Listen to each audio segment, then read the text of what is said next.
तपाईहरुले पनि voter ID registration गर्नको लागि इलेक्सन कमिसनको वेबसाइट त खोल्नुभयो, तर वेबसाइट नै चल्दैन, कहिले सर्भर डाउन हुन्छ, कहिले के हुन्छ।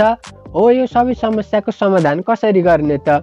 आज म यो भिडियो अन्तर्गत रहेर यही विषयमा कुरा गर्ने छु।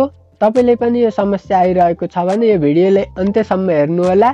त्यति गरिसकेपछि तपाईको यो जुन समस्या छ 100% समाधान हुनेछ। यसको समाधान गर्ने सबैभन्दा पहिलो तरिका चाहिँ के हो भन्दा विशेष गरी बिहान 9 बजेदेखि बेलुका 5 बजेसम्म धेरैजनाले यसमा लगइन गर्न खोजिरहेका हुन्छन्। त्यसैले तपाईहरुले चाहिँ बिहान सबेरै 5 बजेदेखि 9 बजेसम्म यो वेबसाइट खोल्ने ट्राई गर्नु होला, कि साँझ पख 9 बजेदेखि 11-12 बजेसम्म यो वेबसाइट खोल्ने ट्राई गर्नु होला। त्यति बेला चाहिँ यो जुन वेबसाइट छ यसमा ट्राफिक कम हुन्छ, जसले गर्दा वेबसाइट निकै फास्ट चल्छ र तपाईलाई त्यस्तो कुनै प्रब्लम आउँदैन। त्यस्तै तपाईले एकफेर आफ्नो ब्राउजर जुन छ त्यसको हिस्ट्रीहरुलाई क्लियर पनि गर्न सक्नुहुन्छ। त्यसको लागि तपाई आफ्नो मोबाइलको ब्राउजरमा जानु होला। कुन ब्राउजरदेखि वेबसाइट खोल्न खोजिरहनु भएको छ, त्यसपछि यहाँनिर 3 डटमा जानु होला। अनि तपाईले यहाँनिर सेटिङ भेटाउनुहुन्छ, यसमा जानु होला। यहाँ गइसकेपछि तपाईले प्राइभेसी एन्ड सेक्युरिटी भन्ने अप्सन भेटाउनु हुनेछ, यसमा जानु होला।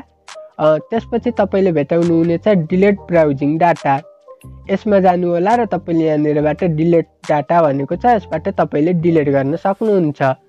यसो गर्दा पनि कहिलेकाहीँ झ्याप्प चलि पनि हाल्छ है त। त्यस्तै तपाईहरुले मोबाइल डाटाबाट यो वेबसाइट खोल्ने ट्राई गरिरहनु भएको छ भने वाइफाईबाट ट्राई गर्नु होला। मोबाइल डाटा भन्दा वाइफाई स्टेबल हुने गर्दा यस्तो प्रब्लम केही हदसम्म कम आउन सक्छ।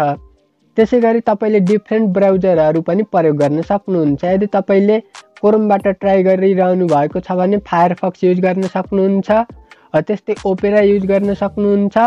यसरी तपाईले विभिन्न ब्राउजरमा ट्राई गर्दा पनि तपाईको यो समस्या समाधान हुन सक्छ।